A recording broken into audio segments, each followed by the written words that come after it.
हमारे नए वीडियो में आपका स्वागत है। इस वीडियो में हम माँ सिद्धिदात्री पौराणिक कथा सुनेंगे। या देवी सर्वभूतेषु माँ सिद्धिदात्री रूपेण संस्थिता। नमस्तस्य नमस्तस्य नमस्तस्य नमो नमः। अर्थ: हे माँ, सर्वत्र विराजमान और माँ सिद्धिदात्री के रूप में प्रसिद्ध अम्बे, आपको मेरा बार बार प्रणाम है। या मैं आपको बारंबार प्रणाम करता हूँ।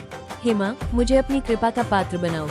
माँ सिद्धिदात्री की पौराणिक कथा। माँ दुर्गा जी की 9वीं शक्ति का नाम सिद्धिदात्री है।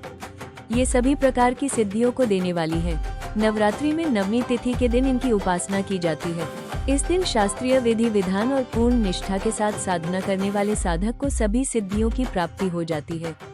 सृष्टि में कुछ भी उसके लिए अगम्य नहीं रह जाता है। ब्रह्मांड पर पूर्ण विजय प्राप्त करने की सामर्थ्य उसमें आ जाती है। मार्कंडेय पुराण के अनुसार अणिमा, महिमा, गरिमा, लघिमा, प्राप्ति, प्राकाम्य, ईशित्व और वशित्व ये 8 सिद्धियां होती हैं। ब्रह्मवैवर्त पुराण के श्री कृष्ण जन्म खंड में ये संख्या 18 बताई गई है। इनके नाम इस प्रकार है: 1 अणिमा 2, लघिमा 3, प्राप्ति 4, प्राकाम्य 5, महिमा 6, ईशित्व वाशित्व 7, सर्वकामावसायिता 8, सर्वज्ञत्व 9, दूरश्रवण 10, परकाय प्रवेशन 11, सिद्धि 12, कल्पवृक्षत्व 13, सृष्टि 14, संहारकरण सामर्थ्य 15, अमृतत्व 16, सर्वन्यायकत्व 17, भावना 18, सिद्धि। माँ सिद्धिदात्री भक्तों और साधकों को ये सभी सिद्धियां प्रदान करने में समर्थ है। देवी पुराण के अनुसार भगवान शिव ने इनकी कृपा से ही इन सिद्धियों को प्राप्त किया था। इनकी अनुकंपा से ही भगवान शिव का आधा शरीर देवी का हुआ था। इसी कारण वे लोक में अर्धनारीश्वर नाम से प्रसिद्ध हुए। माँ सिद्धिदात्री 4 भुजाओं वाली है। इनका वाहन सिंह है। ये कमल पुष्प पर भी आसीन होती है। इनकी दाहिनी तरफ के नीचे वाले हाथ में कमल पुष्प है। प्रत्येक मनुष्य का ये कर्तव्य है कि वो माँ सिद्धिदात्री की कृपा प्राप्त करने का निरंतर प्रयत्न करे, उनकी आराधना की ओर अग्रसर हो। इनकी कृपा से अनंत दुख रूप संसार से निर्लिप्त रहकर सारे सुखों का भोग करता हुआ वो मोक्ष को प्राप्त कर सकता है।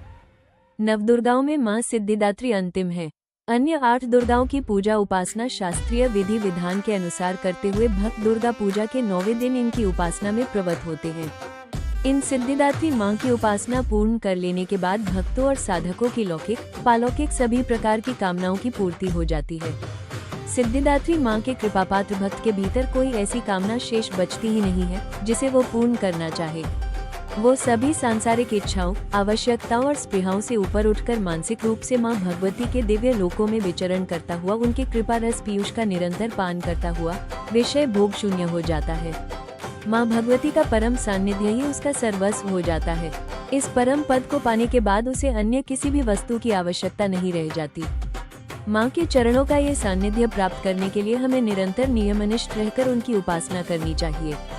माँ भगवती का स्मरण, ध्यान, पूजन हमें इस संसार की असारता का बोध कराते हुए वास्तविक परम शांतिदायक अमृत पद की ओर ले जाने वाला है।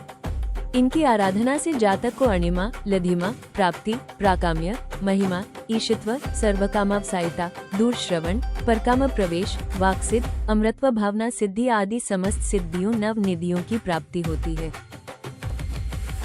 देखने के लिए धन्यवाद।